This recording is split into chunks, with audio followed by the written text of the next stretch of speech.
பேசுகிறது. ஏன்னா ஆடியோ ரிலீஸ்லேயும் நிறைய பேசிட்டோம். அப்புறம் நிறைய என்ன சொல்கிறது, இந்த டிவி ஷோஸ் இது எல்லாத்துலேயும் நிறைய பேசிட்டோம். படத்தை பற்றி நிறைய விஷயங்கள் எல்லாருக்கும் நன்றி சொல்லிட்டோம். அப்படின்னும்பொழுது அவர் தான் சொன்னார், ப்ரோ சொன்னார் விடிவி, இங்கே வந்துட்டு படத்தினுடைய ரிலீஸை பற்றி பேசு அப்படின்னாரு. சூப்பர் மேட்ரு ப்ரோ, பேசிடலாம் அப்படின்னேன். எனக்கு முன்னாடி வந்து அவர் பேசிட்டு போயிட்டார் எல்லாத்தையும். அப்புறம் எதுக்கு எனக்கு சொன்னேன்னு தெரில அதை. ஓகே ஓகே, அதை ரிஹர்சல் பார்த்துருக்கேன் என்கிட்ட சொல்லி. ஸோ இன்றைக்கி இருக்க சூழ்நிலை, இப்போ விடிவி சார் சொன்ன மாதிரி படம் பண்ணுறது வந்துட்டு ரொம்ப ஈஸியான விஷயம். ஆனால் அதை ரிலீஸ் பண்ணுறது எவ்வளோ கஷ்டன்றது இப்போ நான் ப்ரொடியூசராக தெரிஞ்சுட்டேன். ஏன்னா ஃபஸ்ட்டு படம் லட்டு பண்ணேன், கனல் எடுத்து ஆசையா. அது ராமநாதன் சார் தான் ப்ரொடியூசர், லைன் ப்ரொடியூசர். வல்லவனுக்கு புல்லும் ஆயுதம், நான் வந்துட்டு லைன் ப்ரொடியூசர் வந்துட்டு பார்த்திங்கன்னா பிவிபி. ஸோ நான் படம் பண்ணி கொடுப்பேன், அவ்வளோதான். ஸோ என்னோடய ப்ரொடக்ஷன் கம்பெனி இருக்கும், நான் படம் பண்ணி கொடுத்துருவேன். அவங்க ரிலீஸ் பண்ணுறதெல்லாம் அவங்களுடைய பொறுப்பு. ஆனால் ஃபஸ்ட் டைம் இப்போ ஹேண்ட்மேட் ஃபிலிம்ஸ் படம் ப்ரொடக்ஷன் பண்ணி ரிலீஸ் பண்ணுறோம் அப்படின்னும்பொழுது தான் அதனுடைய கஷ்டமும் பெயினும் தெரியுது. எவ்வளோ என்ன சொல்கிறது, எவ்வளோ கஷ்டப்பட வேண்டியது இருக்குது. ஒரு டேட் பிடிக்கிறதுலேருந்து ஒரு டைட்டில் பிடிக்கிறதுலேருந்து. அதான் நான் சொன்னேன், ஏதாச்சும் வந்துட்டு எல்லோரும் இடம் வாங்கி போடுறாங்களோ இல்லையோ, இடம் வாங்கி ரிஜிஸ்டர் பண்ணுறாங்களோ இல்லையோ, ப்ரொடியூசர் யூனியனில் போய்ட்டு ஒரு பேர் ரிஜிஸ்டர் பண்ணிட்டு வந்துடுறாங்க. எந்த பேர் சொன்னாலும் அது ப்ரொடியூசர் கவுன்சிலில் ஒரு பேராக இருக்குது. சும்மா நீ ஏன்டா என்னை கூப்பிட்டா அப்படின்னா அதுவும் ரிஜிஸ்டர் பண்ணி வச்சுருக்காங்க. சார் ஏற்கனவே ரிஜிஸ்டர் ஆகிருக்கான்றாங்க. ஸோ பேர் டைட்டில் வைக்கிறதுலேருந்து ரிலீஸ் பண்ணுற வரைக்கும் அவ்வளோ ஒரு என்ன சொல்கிறது, ரொம்ப ரொம்ப ரொம்ப போராட வேண்டிய ஒரு சுச்சுவேஷனாக இருக்குது. அதாவது நான் வந்துட்டு அதான் சொன்னேன், என்னோடய டீம் முருகன் ஆனந்த் என்கிட்ட டைரக்டர், என்னோடய ரைட்டர்ஸாக இருந்தாங்க. என்னுடைய மிகப்பெரிய பலம் என்னுடைய எல்லாமே அவங்க தான். ஏன்னா நான் ஒரு பஞ்சு பேசுகிறேன், இல்லை ஒரு டைலாக் எழுதுறேன்னா எல்லா படத்துலையும் என்னுடைய இன்புட்ஸ் எல்லாமே அவங்க தான். அவங்களோட சேர்ந்து சேது, மாரண்ணன், அப்புறம் குணா, உதயண்ணன், அப்புறம் சுந்தர், எல்லாருமே. ஸோ இந்த டீம் தான். அப்போ அவங்க நான் டைரக்ஷன் பண்ணுவீங்க, நீங்கள் டைரக்ஷன் பண்ணலாம் அப்படின்னா, அப்போ அவங்க சொன்னாங்க நம்ம பண்ணலாமா, இப்போ பண்ணலாம்னு. அதாச்சும் அதான் நான் ஒரு விஷயம் சொன்னேன், நம்ம முதல்ல வேகமாக முன்னேறணும், வேகமாக நம்பர் 1க்கு வரணுன்னா அதுக்கு நம்ம ஃபஸ்ட்டு பண்ண வேண்டியது ஸ்லோவாக ஸ்டெப் எடுக்கணும். ஃபாஸ்ட்டாக ஸ்டெப் எடுத்தால் அது தப்பாயிடும். அதனால் ஒரு லைன் பிடிங்க, இன்னொரு லைன் பேசுங்க. அது மாதிரி பேசி எப்போல்லாம் ஃப்ரீ டைம் இருக்கோ அப்படிலாம் பேசி அதுக்கப்புறம் லைன் பிடிச்சோம். இவ்வளோ பில்டப் பண்ணுறதை பார்த்துட்டு இன்னும் அடுத்த அவதார் இல்லை ஒரு ஜொராசிக் வேர்ல்டு மாதிரி வேறு ஒரு படம் அப்படின்னு நினைக்க வேணாம். நார்மலான ஒரு யதார்த்தமான ஒரு கதை, அதில் காமெடியிலேருந்து ஒரு நல்ல ஒரு சின்ன சென்டிமெண்ட் எண்டில் ஒரு மெசேஜாக இருக்கும். அது எல்லாருக்குமே இன்றைக்கி இருக்க லைஃப்பில் இருக்க எல்லா யூத்துக்குலேருந்து பெரியவங்கலேருந்து எல்லாருக்குமே ஒரு அடாப்ட் ஆகிற மாதிரி ஒரு மெசேஜான ஒரு விஷயம். ஸோ அதுக்கான ஒரு டைட்டில் தான் இது. இனிமேல் இப்படி தான். ஆக்சுவலாக நிறைய பேர் நினச்சிருக்கேன் இனிமேல் சந்தான ஹீரோ தான், அதனால தான் இனிமேல் இப்படி தான் அப்படின்னு. அப்படி கிடையாது. இந்த படத்தினுடைய டைட்டிலுக்கு அது அவ்வளோ ஆப்டாக இருக்கும் அப்படின்றதான் வச்சோம். அப்புறம் இந்த படத்தினுடைய மியூசிக் டைரக்டர் சந்தோஷ் ரொம்ப அற்புதமாக, நாங்கள் என்னென்ன சுச்சுவேஷன் சொல்லிவிடுவோம், அப்புறம் அவன் தனியாக போயிட்டு அவராக ஒரு டியூன் போட்டு ஒரு விஷயம் பண்ணிவிட்டு ஒரு 4 ஆப்ஷன் கொடுப்பாரு. அதில் ஒன்று சூஸ் பண்ணி இது நல்லாங்கன்னா அது மேலே ஏறி ஒர்க் பண்ணுறது. அப்புறம் இந்த படத்தினுடைய கேமராமேன் கோபி. ஆஸ் எ ப்ரொடியூசராக நான் வந்துட்டு கோபியை ரொம்ப லைக் பண்ணுவேன். ஏன்னா தேவையில்லாத லைட்ஸ் எல்லாம் சொல்கிறதே கிடையாது, இது மட்டும் இருந்தால் போதும் அப்படின்ற ஒரு அளவோடு பண்ணுறது. ஸோ எங்களுக்கு என்னென்னா, நான் பட்ஜெட்டில் வந்துட்டு கேமராக்குன்னு ஒரு அமௌண்ட் போட்டால் அதை ஒரு 50% தான் அவர் எடுத்து யூஸ் பண்ணார். ஸோ அந்த விதத்தில் அதுலேயும் அந்த 50%லேயும் என்ன ஒரு சூப்பராக காட்ட முடியுமோ, ஒரு மிக அதிகமாக செலவு பண்ணி லைட்ஸ் பண்ணால் என்ன ஒரு கிளாரிட்டி கிடைக்குமோ அதை காமிச்சிருக்காரு. ஸோ கோபிக்கு, அப்புறம் என்னுடைய ஆர்ட் டைரக்டர் மோகன் சாருக்கு, அப்புறம் இந்த படத்தினுடைய நாயகி ஆஷ்னா மற்றும் அகிலா இங்கெல்லாம் அவங்க யூஎஸில் இருக்காங்க. ஸோ அதனால் அவங்க வேறு ஒரு ப்ராஜெக்ட்னால போனதுனால இங்கே வர முடியல. ஸோ ஆஷ்னா என்னுடைய என்ன சொல்கிறது ஹீரோயின், அவங்களும் இன்னொரு ஹீரோயின். ஸோ 2 பேரும் சேர்ந்து எப்போ எனக்கு டேட் வேணுமோ, ஏன்னா நான் இந்த படம் ஸ்டார்ட் பண்ணும்போது நான் நிறைய படம் நடிச்சிட்டு இருந்தேன். அந்த படம்லாம் முடிக்க வேண்டிய ஒரு சுச்சுவேஷன். எனக்கு எப்போ கேப் கிடைக்குதோ அப்போது என்னோடய டேட்டுக்கு ஏற்ற மாதிரி இவங்க வந்து நடிக்கிற மாதிரி இருக்கும். ஸோ அதுக்காக நான் மெயினாக கொஞ்சம் நியூ ஃபேஸாக அந்த மாதிரி போயிடுறது. ஸோ எனக்கு கம்ஃபர்டபுளாக வந்து நடித்து கொடுத்து ஹெல்ப் பண்ணாங்க. ஸோ என்னுடைய டீம், அதுக்கப்புறம் என்னுடைய படம் ஸ்டார்ட் பண்ணதுலேருந்து இன்றைக்கி வரைக்கும் கூடவே இருக்கிற என்னுடைய விடிவி கணேஷ் சார் அவர்கள். என்னென்னா 2 பேருமே எங்கே போனாலும் ஒன்றா இருப்பா தான் சொல்லுவாங்க. அந்த படத்தில் சென்சார் சர்டிஃபிகேட் மாதிரி ஆகிட்டார், சந்தானந்தான் அவர் இருப்பார்ன்ற மாதிரி. ஸோ ஒரு நல்ல ஒரு நலன் விரும்பி என் மேலே இது மாதிரி சில விஷயங்கள் சொல்கிறது எல்லாத்துலேயுமே. அப்புறம் தம்பி ரமேஷ் சார், நரேன் சார், அப்புறம் இந்த ப்ராஜெக்டாக ஒர்க் பண்ண ராஜ்நாராயணன், சுப்பு சார், ரமேஷ், இந்த மாதிரி மொத்த டீம் எல்லாருக்குமே என்னுடைய மனமார்ந்த நன்றி இந்த டைமில் தெரிவிச்சுக்கிறேன். இந்த படம் ரொம்ப நல்ல படமாக வந்திருக்கு. இதை ஆடியன்ஸ் கிட்ட கொண்டு போயிட்டு சேர்க்கறதுக்கு உங்களுடைய உதவியும் இதுவும் கண்டிப்பாக வேணும். ஏன்னா ஒரு மக்கள் ஒரு நல்ல விஷயம் சினிமா, இதுக்கு நடுவில் பிரிட்ஜு தான் மீடியா, பத்திரிகை, நீங்கள். ஸோ உங்களுடைய இந்த ஒரு பெரிய ஆதரவுனால் இந்த படம் போய் நல்லபடியாக ரீச் ஆகணும் அப்படின்றத உங்கள்கிட்ட மிக தாழ்மையுடன் கேட்டுக்கிறேன். இந்த ஒரு அற்புதமான மாலை நேரத்தில் உங்களாம் சந்திச்சதில் ரொம்ப சந்தோஷமாக இருக்குது. இதை சூப்பராக ஆர்கனைஸ் பண்ணி கொடுத்த நம்ம நிக்கில் சார் அவர்களுக்கு நான் ஃபஸ்ட்டு ட்ரெய்லர் போட்டோடனே பயந்துட்டேன். நம்ம சீனில் இவர் நடிக்கவே இல்லையே படத்தில், இவர் எப்படா வந்தார் அப்படின்ட்டு நிக்கில் சார் அப்படியே 48 ஃப்ரேம்ஸ் அப்படி வர்றது, கை மட்டும் காட்டுறது. ஸோ நிக்கில் சாருக்கு அவங்க டீமுக்கு எல்லாருக்கும் என்னுடைய மனமார்ந்த நன்றி தெரிவிச்சுக்கிறேன். தேங்க்யூ. இந்த படம் நீங்கள் என்ன கொஸ்டின்ஸ் என்ன இது பண்ணணுமோ நம்ம அப்படியே பேசிடலாம். மைக் கொடுத்துருக்கீங்களா? இல்லை அப்படி இல்லை சார். ட்ரை பண்ணுறதாச்சும் என்னென்னா, நம்ம ஒரு படம் எடுக்கிறோம், அந்த படத்தினுடைய வியாபாரம் வந்து நம்ம கொண்டு போய் சேர்க்கும்பொழுது அது முந்தைய படம் இதுக்கப்புறம் என்ன படம் பண்ணுறோம் அப்படிலாம் நிறைய விஷயம் இருக்குது. சந்தானன்ற நடிகனாக பார்க்கும்பொழுது அது ரேஸ் குதிரை மாதிரி பணம் கட்டலாம்.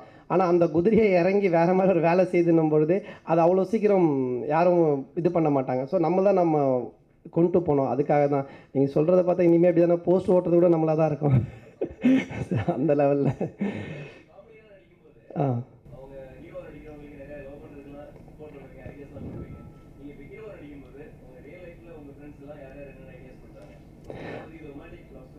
எஸ் எஸ் ஆமாம் ஆமாம் கண்டிப்பாக. என்னுடைய ஃப்ரெண்ட்ஸுங்களோட நான் பேசி தான் இருக்கேன். எங்களோட லவ் ஸ்டோரிஸ்லேருந்து என்னுடைய ஃப்ரெண்ட்ஸு என்னுடைய டீம் எல்லாரோட பேசியிருக்கோம். ரெண்டாவது எங்களோட அனுபவங்கள் நிறைய இருக்குது. இது வரைக்கும் இத்தனை வருட காலமாக நாங்கள் லைஃப்பில் பார்த்தது பண்ணது எல்லாமே. மற்ற படங்கள் என்னென்னா அவங்க தர ஸ்கிரிப்டை நாங்கள் டெவலப் பண்ணுவோம் அந்த லவ் போர்ஷனை. ஸோ இதை இப்படி இன்னும் கொஞ்சம் பண்ணலாம் சார் அப்படின்ட்டு. இப்போ நாங்கள் லைவாக பண்ணுறதுனால எங்களுடைய ஃப்ரெண்ட்ஸ் லவ் ஸ்டோரி இது மாதிரி நிறைய விஷயங்கள் இதில் ஒரு அற்புதமான ஒரு செக்மெண்ட் இருக்குது. இந்த கட்லிக்கடை ஒழிஞ்சிருக்கான் நான் கோபால்ன்ற மாதிரி ஒரு பாட்டி சொல்கிறது. ஆக்சுவலாக என்னோடய ஃப்ரெண்டோட லைஃப்பில் நடந்த ஒரு விஷயம். ஸோ அந்த செக்மெண்ட் தான் எடுத்து வச்சோம். இது மாதிரி எங்கள் லைஃப்பில் நடந்த எல்லா லைவான விஷயத்தையுமே தான் எடுத்து பண்ணியிருக்கோம். அவர் தான் கேட்கணும். ஆக்சுவலாக வந்துட்டு இந்த படத்தில் வந்து லவ் பண்ணணுன்னு ஒருத்தர் ஸ்டார்ட் பண்ணும்போது உன் லைஃப் ஹாப்பியாக இருக்கும் அப்படின்னு சொல்லலானே. எப்படி வந்து பாஸ்கரனில் வந்துட்டு நீனா இவன் அவ்வளோ பெரிய ஆளா, நீனா அவ்வளோ பெரிய இவனா அப்படின்னு ஒரு வார்த்தை வேணும்னு டேரக்டர் சொன்னார். அப்போது யோசிக்கும் போது ஏரியாவில் ஒருத்தர் பேசின வார்த்தை தான் அப்பா டக்கரு. நீனா அவ்வளோ பெரிய அப்பா டக்கரா அப்படின்னு வார்த்தை. அது புது வார்த்தை. ஏன்னா அந்த படத்துக்கெல்லாம் வந்துட்டு இங்கிலீஷில் எழுதுவாங்க ஒருத்தவங்க, அதை சப்டைட்டில் போடுவாங்க. அவங்க எப்போ பார்த்தாலும் எல்லா படத்தையும் எனக்கு ஃபோன் பண்ணுவாங்க, அப்பா டக்கர் இங்கிலீஷில் என்ன போகிறதுனே தெரில அப்படின்வாங்க. ஸோ எப்போவுமே சப்டைட்டில் அவனோட வார்த்தை பிரச்சனையாகவே இருக்கும். ஸோ அந்த மாதிரி நீ லவ் பண்ணால் உன் லைஃப் வந்து ஹாப்பியாக இருக்கும், சூப்பராக இருக்கும் அப்படின்லாம் சொல்லலான்னு யோசித்தோம். அது எதுவுமே செட் ஆகலை. வேர்டு ஒரு நல்ல வார்த்தை சொல்லலாம் அப்படின்னும்பொழுது அவர் தான் சொன்னார், இது மாதிரி ஜுமாக்கா ஜூன்னு ஒன்று சொல்லலாம் அப்படின்னும்போது அது ஜுமாக்கா ஜூ ஜா அப்படிலாம் நிறைய பேசி கடைசியாக வந்துட்டு ஜுமாக்கா ஜூ அப்படின்னு செட் பண்ணுது. உங்கள் ஆன்சர்ஸ் கரெக்டாக சொல்லியே நான்.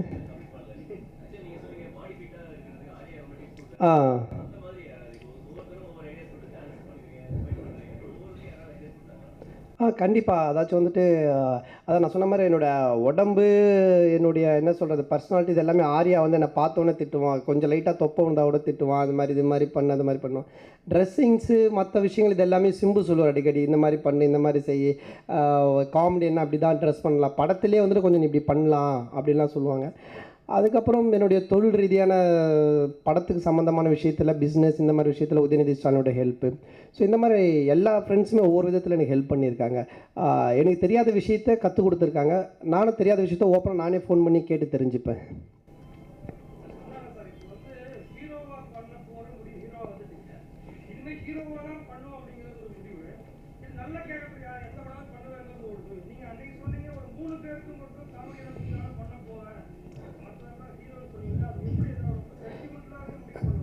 இல்லை சென்டிமெண்ட்லாம் அப்படின்றதில்ல. நான் என்னென்னா என்னை வந்து முதல்ல புரிஞ்சுக்கிட்டு எனக்கு ஏற்ற மாதிரி ஒரு ஸ்கிரிப்ட் பண்ணுற டேரக்டர்ஸ் என்னை புரிஞ்சுட்டு எனக்கு ஃப்ரீடம் கொடுக்குற ஒரு ஹீரோ வேணும். இப்போது ஆர்யா வந்து ட்விட்டரில் பார்த்தீங்கன்னா ஒருத்தவங்க கேள்வி கேட்டிருக்காங்க, இது மாதிரி நீ ஹீரோவா இல்லை வந்து சந்தானம் ஹீரோவா அப்படின்னு விஎஸ்ஓபிக்கு. அது ஆர்யா ட்விட்டர் ரிப்ளை பண்ணியிருக்கான், சந்தானம் தான் ஹீரோ, அப்போ நீ யாருன்னு நான் காமெடியன் அப்படின்னு இருக்கான். ஸோ அந்த மனநிலை வேணும். அதுக்காக அவன் காமெடியன், நான் ஹீரோ கிடையாது, அவன் தான் ஹீரோ. ஸோ எனக்கு அந்த கம்ஃபர்ட் வேணும். அப்போ தான் அந்த ஃப்ரீடமாக நம்ம பண்ண முடியும். நான் போய் நின்ன உடனே இவன் நம்மளை ஓவர் டூப் பண்ணுவானோ இல்லை இவனுடைய கவுண்டர் டைலாக் நம்மளை காலி பண்ணுவோம் அப்படின்னு நினச்சா அங்கே நம்ம ஒர்க் பண்ணுறது தப்பாக இருக்கும். அவங்களுக்கு இடைஞ்சலாக இருக்கும், நமக்கு இடைஞ்சலாக இருக்கும். ஸோ நம்ம கம்ஃபர்டபுளாக ஒர்க் பண்ணக்கூடிய ஒரு இடமா இருந்தால் மட்டும்தான் பண்ண முடியும். அதுக்காக நான் சொன்னது, எனக்கு தெரிஞ்சு இந்த 3 பேர் கம்ஃபர்டபுளாக இருக்காங்க. அந்த மாதிரி ஸ்கிரிப்ட் கொண்டு வரவங்க இல்லை அந்த மாதிரி என்ன விரும்பி இவர் ஃபுல்லாக தரலாம்ப்பா இல்லை இந்த மாதிரி தரலாம்ப்பான்னா நான் டெஃபினட்டாக கண்டிப்பாக பண்ணுவேன்.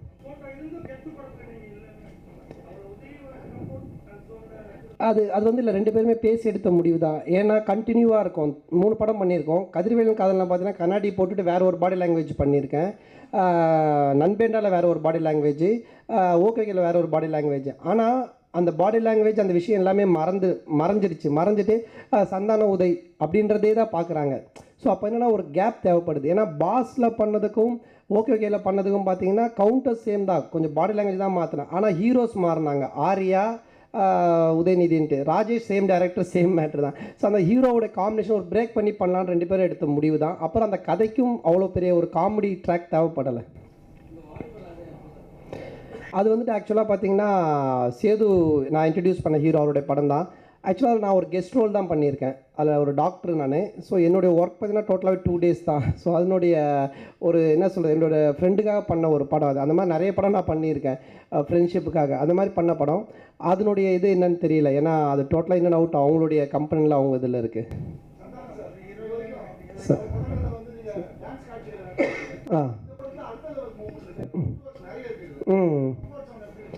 அது கொஞ்சம் கஷ்டமான விஷயம் தான் சார். எப்படி நம்ம வந்துட்டு ஹீரோவாக ஆகிறோம் அப்படின்னு நம்ம முடிவு எடுக்கும்பொழுது இதெல்லாம் மைண்டில் ஏற்றிடணும். டான்ஸ் பண்ணணும், அப்புறம் உடம்பு ட்ரிம்மாக வச்சுக்கணும், அப்புறம் ஹேர் ஸ்டைல் பார்த்துக்கணும், அதுக்கப்புறம் சென்டிமெண்ட்டு எல்லாமே மிக்ஸ் பண்ணி பண்ணணும். காமெடினா வெறும் நம்ம போயிட்டு பஞ்சு மட்டும் அடிச்சுட்டு வரலாம். ஹீரோன்னும் போது எல்லாமே நம்ம மேலே தான் வரும். ஸோ அதுக்கு உண்டான ஹோம்ஒர்க் டெஃபினட்டாக பண்ணி ஆகணும். வெறும் ஹீரோன்னு சொல்லிட்டு நம்ம நின்னா மட்டும் பத்தாது. ஸோ அதனால் அதுக்கேற்ற ஹோம்ஒர்க் கொஞ்சம் டெஃபினட்டாக பண்ணேன் நான்.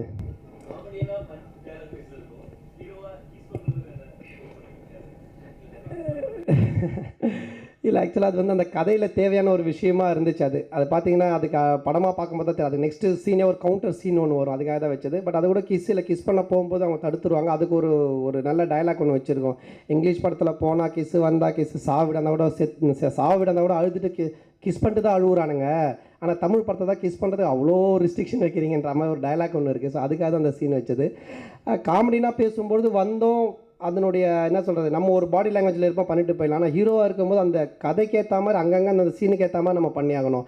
எல்லா இடத்துலையும் ஒரே டைமிங்கில் காமெடி அடிக்க முடியாது. ஒவ்வொரு இடத்துக்கும் ஒரு விதமான ஒரு டைமிங் இருக்குது. அதுக்கேற்ற மாதிரி தான் நம்ம பண்ணி ஆகணும். சார் அப்படி லைனாக 3 ஹீரோயின் 4 ஹீரோயின் இல்லை சார்.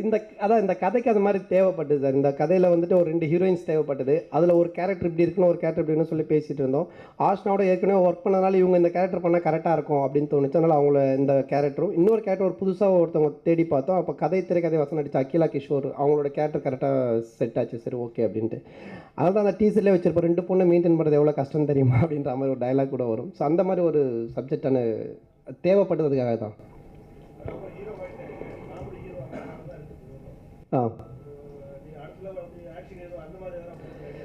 இல்லை அப்படின்றதில்ல சார். என்னென்னா இப்போது ஆக்சுவலாக பார்த்தீங்கன்னா இப்போ நம்ம தான் ஹீரோ காமெடியன் அப்படிலாம் பேசிகிட்டு இருக்கோம். நீங்கள் பார்த்தீங்கன்னா இப்போ ஹாலிவுட்லலாம் வந்துட்டு ஒன்லி ஆக்டர் தான். என்னோடய தொழிலான நடிக்கிறதுல எனக்கு என்ன கேரக்டர் தராங்க, லீட் ரோல் பண்ணுறேன், இல்லை எனக்கு இந்த மாதிரி சப்போர்ட்டிங் கேரக்டராக அது மாதிரி ஒரு ஹீரோன்றது என்ன சொல்கிறது, நான் இவ்வளோ நாளாக ஒரு ஹீரோவோட சேர்ந்து த்ரோ அவுட்டு கேரக்டர் பண்ணிட்டு இருந்தேன். இப்போ நானே தனியாக ஒரு த்ரோ அவுட்டு கேரக்டர் பண்ணுறேன். அப்போது அதனோட லீட் ரோலுக்கு பேர் ஹீரோ அப்படின்னு நம்ம இங்கே வச்சு சொல்கிறோம். அப்புறம் எனக்கு உள்ள எசன்ஸ் என்னென்னா காமெடி. அந்த காமெடியை நான் வந்து டெஃபினட்டாக மக்களுக்கு என்ன நான் வந்து ஒரு என்டர்டெய்னராக தான் பார்க்குறேன். என்னை பார்க்க வரவங்க, என்கிட்ட பேச வரவங்க, இல்லை என்னை வந்து மீட் பண்ண வரவங்க கூட சரி, ஒரு சந்தோஷமாக இருக்கணும், ஒரு பாசிட்டிவ் எனர்ஜியாக இருக்கணும். அதை நான் சினிமாவில் அப்படியே நினைக்கிறேன். ஏன்னா சினிமாக்குள்ளே வரும்பொழுதே பல கவலைகள், பிரச்சனைகள் இதெல்லாம் மறந்து ஒரு 2.5 மணி நேரம் படத்தை பார்க்கலாம் தான் வராங்க. அது என்டர்டெயின்மெண்ட்டாக வச்சுன்னு நினைக்கிறேன். அதனால் டெஃபினட்டாக நான் ஒரு என்டர்டெய்னராக தான் இருப்பேன். அது காமெடி ஜானரில் தான் இருக்கும். டெஃபினட்டாக ஆக்ஷன்னா கதைக்கு தேவைப்பட்டால் இருக்கும், அது கூட கொஞ்சம் காமெடியாக தான் இருக்கும்.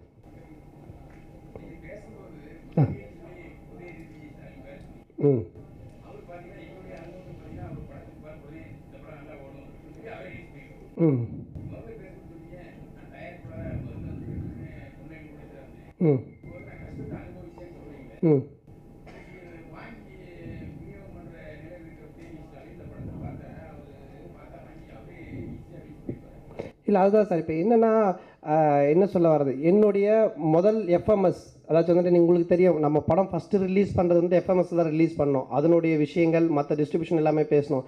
லாஸ்ட் மினிட்ல எப்படி வேணாலும் மாறலாம். அதாச்சும் நாளைக்கு ரிலீஸ்னால் இன்றைக்கி வந்துட்டு வேறு ஒருத்தவங்க வாங்கலாம், இல்லை வேறு ஒருத்தவங்க ரிலீஸ் பண்ணலாம், இல்லை படம் கையை விட்டு இன்னொருத்தவங்க டோட்டலாக மாற எல்லாமே பண்ணலாம். ஆனால் முதல்ல கொண்டுட்டு போய் இது ரிலீஸ் பண்ணக்கூடிய ஒரு கெப்பாசிட்டி இந்த படத்துக்கு, இந்த கதைக்கு, அந்த ப்ரொடியூசர் இருக்கான்றதை எல்லாருமே பார்ப்பாங்க. ஆக்சுவலாக ஆஸ் எ ஃப்ரெண்டாக உதயநிதியாக இருந்தாலும் சரி, இல்லை வேறு யாராக இருந்தாலும் சரி, சினிமாவை பொறுத்த வரைக்கும் கடவுளாக இருந்தாலும் சரி, நீ உன்னதை தொற்றுருக்க, அதை எடுத்துகிட்டு போய் சேர்க்கக்கூடிய பக்கம் உனக்கு இருக்கா அப்படின்னா தான் உன்னுடைய மெட்டீரியல் மேலே உனக்கு நம்பிக்கை இருக்குன்னு அர்த்தம். நீ எடுத்த உடனே ஆனால் நீங்கள் வாங்கிக்கிங்க ப்ரோ, நீ வாங்கிக்கிங்க அப்படின்ட்டாலே ஏதோ வீக்கு போல நினச்சிருவாங்க. ஸோ அதனால் அதை நம்ம ஃபஸ்ட்டு கேட்கவே கூடாது. நம்மளுடைய ஸ்டஃப்பு நம்மகிட்ட இருக்குது, அதை நம்ம கொண்டு போய் சேர்க்கறதுக்கு முயற்சி பண்ணுவோம். அது எப்போ வேணாலும் எப்படி வேணாலும் மாறக்கூடிய சுச்சுவேஷனில் மாறலாம், மாறாமையும் இருக்கலாம். அது ஸ்டார்டிங் கொஞ்சம் ப்ராப்ளமாக இருக்கும், மன்னிக்கும். ஆக்சுவலாக இனிமே இப்படி தான் படம் எடுத்தார். அப்போ நான் சொன்னேன், தம்பி படம் எடுத்துடலாம் தம்பி, ஆனால் அந்த ரிலீஸ் பண்ணுறதுன்றது ரொம்ப கஷ்டமான விஷயம். ஆனால் வந்து சந்தானத்துக்கிட்ட என்ன எனக்கு ரொம்ப பிடிச்ச விஷயம்னா, ஒரு காரியத்தில் இறங்க மாட்டார், இறங்குனா அது ரொம்ப பர்ஃபெக்ஷன் பார்ப்பாப்புல, ஈவன் எல்லா ஆங்கிள்லையுமே. இது எப்படி ஸ்கிரிப்டு அப்படி. ஆனால் இதில் பாருங்கள், தன் கூட இருந்த 2 பேரையும் டைரக்டர் வைக்கிறாரு. அது இல்லாமல் பார்த்திங்கன்னா மியூசிக் டைரக்டர் புதுசு. அப்புறம் பார்த்திங்கன்னா எல்லாருமே அதுமாரி ரொம்ப ஹைலி பெரிய டெக்னிக்கலி சவுண்ட் அந்த மாதிரிலாம் பண்ணாமல், ஏன்னா தான் மேலே இருக்கிற கான்ஃபிடென்ட்டு. 2வது அவரே சொந்தமாக தயார் பண்ணார். அது இல்லாமல் இப்போ ரிலீஸும் 12th அவரே பண்ணுறாருங்க, ஆல் ஓவர் வேர்ல்டு. ஓவர்சீஸும் மோதிலாம் பார்த்தா நிறைய பிரச்சனைங்க, உங்களுக்கு தெரியும் இன்றைக்கி இருக்கிற சினிமா எப்படின்ட்டு. ஆனால் அந்த தைரியத்தை நான் பாராட்டுறேன். அதாவது ஒரு எடுத்துட்டோம் ஒரு முயற்சி, அதை கரெக்டாக ஃபுல்ஃபில் பண்ணணும். ஏன்னா இன்றைக்கி அவ்வளோ கஷ்டம் ரிலீஸ் பண்ணுறது. படம் யார் வேணால் எடுத்துடலாம், ஒரு ஸ்கிரிப்ட் கேட்டுடலாம், அந்த டீம் செட் பண்ணிடலாம், அப்படி போய் எடுத்துடலாம். ஆனால் ரிலீஸுன்றது இட்ஸ் நாட் தட் ஈஸி. சும்மா நம்ம 2 hours உட்காந்து பார்த்துட்டு பிஸ்னஸ் போயிடும். அது பின்னாடி எவ்வளோ பெயின் இருக்குன்றது அது செய்கிறவங்களுக்கு தான் தெரியும். ஆனால் அந்த ரீச்சை கொண்டு போய் ஜனங்கிட்ட சேர்க்கறதுக்கு தான் நீங்கள் இருக்கீங்க. ஆஸ் அ ஃப்ரெண்டாக நான் வந்து உங்களை ரிக்வெஸ்ட் பண்ணுறேன், இந்த படத்தை கொண்டு போய் ஜனங்க மத்தியில் பயங்கரமாக ரீச் பண்ணி ஹெல்ப் பண்ணணுன்ட்டு ரொம்ப தாழ்மையுடன் கேட்டுக்கிறேன். அண்ட் பியூட்டிஃபுல்லாக வந்திருக்கு படமும். நிச்சயமாக நான் இப்போ தான் எனக்கு காமிச்சாங்க டிஏயும் போது இருந்தார், பார்த்தேன். சூப்பராக இருக்குது. நானும் அதில் ஒரு சின்ன கேரக்டர் பண்ணியிருக்கேன். அது இல்லாமல் அவர் முதல்ல எனக்கு புரியல, ஏன்டா அதில் தம்பி ரமேஷர் போடுறாரு, விஜய் நிறைய இவ்வளோ கேரக்டர்ஸ் போடுறத கரெக்டாக அதில் பர்ஃபார்மன்ஸ் அந்த மாதிரி பண்ணியிருக்காங்க. Everybody acted well, super movie. And நீங்கள் நினச்சிங்கன்னா இன்னும் அதை பெருசாக, எப்போவுமே நம்மக்கிட்ட ஒன்று இருக்குதுன்னு எடுத்து கூனா தான் அது வெளியே தெரியும். அது மாதிரி இது சூப்பராக இருக்குதுன்றதை நீங்கள் தான் கொஞ்சம் சவுண்ட் பண்ணி ஜனங்க மத்தியில் விட்டிங்கன்னா ரொம்ப தேங்க்ஃபுல்லாக இருக்கும். எல்லாருக்கும் நன்றி, வணக்கம். Inime Iprida is a very joyful, light-hearted, romantic comedy with a lot of twists and turns. And I want to thank Santanam, my directors Murugan Anna and Lopi sir, and the entire team for keeping up with me. And thank you all for coming here. Thank you. எனக்கு வந்து first படம் வந்து வல்லவனுக்கு புல்லுமாயுதம் கொடுத்தாரு. அதில் ஒரு பிரம்மாண்ட set கொடுத்துருந்தாரு. அதே மாதிரி இந்த படத்துலேயும் செட்டு கொடுத்துருக்காரு. இந்த படம் ஒர்க் பண்ணது வந்து எங்களுக்கு ரொம்ப ஹாப்பியாக இருந்தது. இந்த மாதிரி டைரக்டர்ஸ் வந்து ஒரு ரிலேஷன் மாதிரி, ஒரு டைரக்டர் டெக்னீஷியன் மாதிரி இல்லாமல் ஒரு குடும்பமாக ஒர்க் பண்ணும் இந்த படம். இந்த படத்தில் ஒர்க் பண்ணது எனக்கு ரொம்ப ஹாப்பியாக இருக்குது. மறுபடியும் thanks to Santhanam sir. Thank you. இது என்னோடய ஃபர்ஸ்ட் மூவி. ஸோ நம்பி என்கிட்ட கொடுத்ததுக்கு ஃபஸ்ட் அவரை மீட் பண்ணும்போது ஒரு டெமோ கூட நான் கொண்டு போகல, சார் அவங்க வீட்டில் மீட் பண்ணேன். ஸோ அன்றைக்கே like had a confidence on me, வச்சு இந்த ப்ராஜெக்ட் ஸ்டார்ட் பண்ணலாம், நீ போய் ஸ்டார்ட் பண்ணுன்னு சொல்லி நல்ல ஒரு சப்போர்ட் அண்ட் மோட்டிவேஷன். அவரோட மியூசிக் டேஸ்ட் எனக்கு ரொம்ப பிடிச்சி போச்சு இந்த படத்தில் ஒர்க் பண்ணும்போது. லைக் ரொம்ப என்ஜாய் பண்ணி, ரொம்ப சப்போர்ட் பண்ணி, என்ன மாதிரி டியூன்ஸ் எல்லாம் செலக்ட் பண்ணி அழகாக எனக்கு இந்த ஒரு ஃப்ளோ பண்ணி கொடுத்தாரு. Plus my directors Anand and முருகன்னா, சாங்ஸ் பிக் பண்ணது அவங்க தான். லைக் நல்லா அவங்களும் நல்லா என்கரேஜிங் டைப். ப்ளஸ் லிரிக்ஸும் இந்த பாட்டில் ரொம்ப சப்போர்ட்டிவாக வந்திருக்கு. Like Kabilan sir, Madhan Karky sir and Umadevi madam, Gaana Bala sir, Vinoth எல்லாமே அவங்களோட பெஸ்ட் கொடுத்துருக்காங்க. ஒரு செம்ம டீம் ஃபார்ம் பண்ணி கொடுத்துருக்காரு Santhanam sir. And mostly beginners தான் மியூசிக் பண்ணது எல்லாமே. நல்ல மியூசிஷியன்ஸ், நல்ல டெக்னீஷியன்ஸ்லாம் கொடுத்துருக்காங்க. Thank you so much Santhanam sir. And I hope you all like the album. Thank you so much. நன்றி. அடுத்து இந்த படத்தில் வந்து இரட்டை இயக்குனர்கள் முருகன் ஆனந்த், அவங்க வந்து ஸ்கிரிப்ட் ரைட்டர்ஸ். ஃபஸ்ட் டைம் வந்து டைரக்ட் பண்ணியிருக்காங்க. ரொம்ப நல்லா வந்து டைரக்ட் பண்ணியிருக்காங்க. அவ்வளோ அழகாக வந்து இன்புட்ஸ் வந்து கொடுப்பாங்க. ஒரு கேமராமேனுக்கு என்ன சப்போர்ட் பண்ணுமோ அந்த அளவுக்கு சப்போர்ட் பண்ணுவாங்க. இந்த படத்தில் வந்து சந்தானம் சார், ஆஷ்னா சஃபரி அண்ட் அகிலா கிஷோர் ரொம்ப அழகாக வந்து பேர் பண்ணியிருந்தாங்க. ஆஸ் அ ப்ரொடியூசராக சந்தானம் சார் வந்து எங்ககிட்ட வந்து எதுவுமே வந்து பேசுனதே கிடையாது. அண்ட் ஆக்டராகவும் சரி வருவார், சைலண்ட்டாக இருப்பார். என்ன கேட்குறோமோ அது எல்லாமே வந்து உடனே வந்து அதுக்கேற்ற மாதிரி வந்து அட்ஜஸ்ட் பண்ணுவார். அண்ட் டோட்டலாக ப்ரொடக்ஷனை வந்து அவர் ப்ரொடியூசராக எதுவுமே பேசுனதே கிடையாது. அவங்க ப்ரொடக்ஷன் டீம் அவ்வளோ அழகாக வந்து நீட்டாக வந்து பண்ணி கொடுத்தாங்க. இது வேணும் அது வேணும்னா உடனே வந்து ப்ரொவைட் பண்ணுவாங்க. ஆஸ் அ ப்ரொடியூசராக வந்து சந்தானம் சார் வந்து ரொம்ப சப்போர்ட் பண்ணியிருக்காங்க இந்த படத்தில். And I thank you all. இந்த படத்தில் ஒர்க் பண்ணது வந்து ரொம்ப சந்தோஷம். Thank you all. பை. இனிமேல் இப்படி தான் படத்தோட ஒன் ஆஃப் த டைரக்டர். நான் பிரேமானந்த். சந்தானம் சார்கிட்ட வந்து ஒரு 12 இயர்ஸாக ஒர்க் பண்ணியிருக்கோம். ஸோ அவர் கூட ஒர்க் பண்ணுறது எவ்வளோ டஃப்னு எங்களுக்கு தெரியும். ஏன்னா 12 இயர்ஸாக கூடவே இருக்கும். ஒரு சாதாரண கவுண்டர் டைலாக் கேட்டால் கூட அதுக்கு ஒரு 4 ஆப்ஷன் கொடுங்க அப்படின்னு. ஸோ இதே மாதிரி 12 இயர்ஸ் கஷ்டப்பட்டு படம் பண்ணுறதுக்கு ஒரு ஒன்லைன் கொண்டு வாங்கினா ரொம்ப ஹாப்பி. ஸோ நானும் முருகன் ஒரு ஒன்லைன் கொண்டு போனால் ஆப்ஷன் இல்லையா அப்படின்னு. இல்லை கவுண்டர் டைலாக் தான் 4 ஆப்ஷன் அப்படின்னும். இல்லை ஒன்லைனுக்கு 4 ஆப்ஷன் வேணும். ஸோ அந்த 4 ஆப்ஷனில் ஒன்று பெஸ்ட்டாக ஒன்று செலக்ட் பண்ணி ஓகே படம் நல்லா இருக்குது பண்ணுங்கடா அப்படின்னு. ஸோ படம் பண்ணும்போது வெறும் ஹீரோ ப்ரொடியூசராக மட்டும் இல்லாமல் இந்த படத்துக்கு என் கூட ஒரு கோ டைரக்டராகவும் ஒரு ஸ்கிரிப்ட் ரைட்டராகவும் ஸோ எல்லாமே எங்களுக்கு உட்காந்து ஒரு கேரவானுக்குள்ளே ஒரு டிஸ்கஷன் போவோம். ஷூட்டிங் போனால் ஒரு ஸ்கிரிப்ட் பேப்பர் எடுத்துன்னு கேரவானுக்குள்ளே போனால் ஒரு பெரிய ஸ்கிரிப்ட் கொண்டு போவேன். போனால் ஒரு டிஸ்கஷன் நடக்கும். கீழே வந்து யாருங்க என்னென்ன ஆச்சுன்னுவாங்க. இல்லை இவ்வளோ பெரிய சீன் வேணாம், ஒரே டைலாக்ல முடிச்சிடலாம் அப்படின்ட்டாரு. ஸோ ஒரு பெரிய டைலாக் நல்லா கவுண்டர் டைலாக் எழுதியிருப்போம். சரி எடுத்துன்னு போகும்போது பார்த்தா டைலாக் நல்லா இருக்குது, ஒரு சீனா படம் நல்லா இருக்குன்னு சொல்லிட்டு அவ்வளோ எங்களுக்கு கூட இருந்து இந்த படத்தை சூப்பராக பண்ணி கொடுத்துருக்காங்க. ரொம்ப தேங்க்ஸ் ஃபார் சந்தானம் சார். அதுக்கப்புறம் எங்களோட technician team Gopi, cameraman Gopi, Ruban editor, art director மோகன், அப்புறம் stunt Hari, so music director Santhosh. அவர் தான் எங்களுக்கு ரொம்ப பக்கபலமாக இருந்து ஒரு 6 சாங். ஏன்னா ஒரு 3 சாங் போதுமா நான் படத்துக்கு, காமெடி மூவி தானே, இல்லைப்பா 6 சாங் வேணும். ஏன்னா ஒரு மாண்டேஜ் சாங் இருக்குது, ஒரு ஓப்பனிங் இருக்குது, கிளைமேக்ஸ் ஒரு சூப்பர் சாங் பண்ணியிருக்காங்க. ஸோ அது மாதிரி ஒரு 6 சாங் பண்ணி இந்த படத்தை ஒரு மியூசிக்கல் மூவியாகவும் கொண்டு வந்திருக்காரு சந்தோஷ். ஸோ சந்தோஷ்க்கு ரொம்ப தேங்க்ஸு. ஸோ இந்த ப்ராஜெக்ட் எங்களுக்கு ரொம்ப டிசைன் பண்ணி கொடுத்த எங்களோட ப்ராஜெக்ட் டிசைனர் ராஜ் நாராயணுக்கு ஒரு தேங்க்ஸ் சொல்லிக்கிறேன். அதுக்கப்புறம் எங்களுக்கு டீம்லேருந்து ரொம்ப ஸ்கிரிப்டுக்கு ஹெல்ப்பாக இருந்த மாறன் காமெடி பஜாரில் ஒர்க் பண்ணியிருக்காங்க. அப்புறம் சேது எங்களோட ஸ்கிரிப்ட் ரைட்டர் தான். ஸோ அவருக்கு ரொம்ப தேங்க்ஸ் சொல்லிக்கிறேன் இந்த இடத்துல. ஒரு படம் ஹிட் பண்ணுறதுக்கு எல்லாரோட சப்போர்ட் வேணும். மெயினாக வந்து ஒரு படம் ஹிட் ஆகணும், ஒரு ஹீரோவோட சப்போர்ட் வேணும், அப்புறம் ஒரு ப்ரொடியூசரோட சப்போர்ட் வேணும், அப்புறம் வந்து அந்த படத்தோட director, script writers, co artist எல்லாரோட சப்போர்ட் இருந்தால் ஒரு படம் ஹிட் ஆகும். ஆனால் இதெல்லாம் ஒரு பெரிய சப்போர்ட் ஒரு படம் ஹிட்டுக்கு வேணும். அது யாருன்னு கேட்டிங்கன்னா மீடியா மற்றும் பத்திரிகை நண்பர்கள் நீங்கள் தான். கண்டிப்பாக இந்த படத்துக்கு ஒரு பெரிய சப்போர்ட் கொடுப்பீங்க நம்புகிறோம். Thank you very much. Santhanam sir, ஆக்சுவலாக ஆனந்த் சொன்ன மாதிரி 12 இயர்ஸாக ரைட்டர்ஸாக இருக்கிறோம். ஒரு 7 இயர்ஸ் பிஃபோர் நீங்கள் ஒரு படம் கன்ஃபார்மாக டைரக்ட் பண்ணுவீங்கடா அப்படின்னு சொன்னாங்க. ஸோ அதே மாதிரி திடீர்னு ஒரு நாள் வந்துட்டு ஏதாவது ஒன்லைன் வச்சுருக்கீங்களாடா அப்படின்னோன்னா ரொம்ப ஆனந்த் சொன்ன மாதிரி செம்ம ஹாப்பி ஆகிட்டோம். அதுக்கப்புறம் நிறையா ஒன்லைன் சொன்னோம், இல்லை ஆப்ஷன் போயிட்டு அதுக்கப்புறம் ஒரு ஒன்லைன் லாக் பண்ணோம். அந்த ஒன்லைன் தான் இனிமேல் இப்படி தான் இந்த படம். அந்த படத்தில் பார்த்தீங்கன்னா டெக்னீஷியன்ஸ் நம்ம கோபி சார், சந்தோஷ், ரூபன் சார், அதுக்கப்புறம் மோகன் சார், எல்லாமே ஒரு ஃபேமிலி மாதிரி தான் இந்த படத்தில் ஒர்க் பண்ணியிருக்கோம். எல்லாம் ஃப்ரெண்டாக தான் இருப்போம். ஒரு டெக்னீஷியன் நீங்கள் கேமராமேன் அப்படிலாம் இருக்க மாட்டோம். எல்லாம் செம்ம ஜாலியாக இருக்கும் யூனிட்டு. ப்ளஸ் அது இல்லாமல் நம்ம படத்தில் நம்ம விடி சார் ஒரு மெயின் கேரக்டர் பண்ணியிருக்காங்க. அதுக்கப்புறம் நரேன் சார் அப்பா கேரக்டர் பண்ணியிருக்காங்க. தம்பிராமாயணன் ஒரு செம்ம கேரக்டர் பண்ணியிருக்காங்க. பிரகதி மேடம், அதுக்கப்புறம் ஹீரோயின்ஸ் ஆஷ்னா சவாரி, அகிலாகிஷ் 2 பேருமே அவங்க போர்ஷன் ரொம்ப சூப்பராக பண்ணியிருக்காங்க. படம் ரொம்ப நல்லா வந்திருக்கு. கன்ஃபார்மாக எல்லாருமே என்ஜாய் பண்ணுவீங்க. தேங்க்யூ.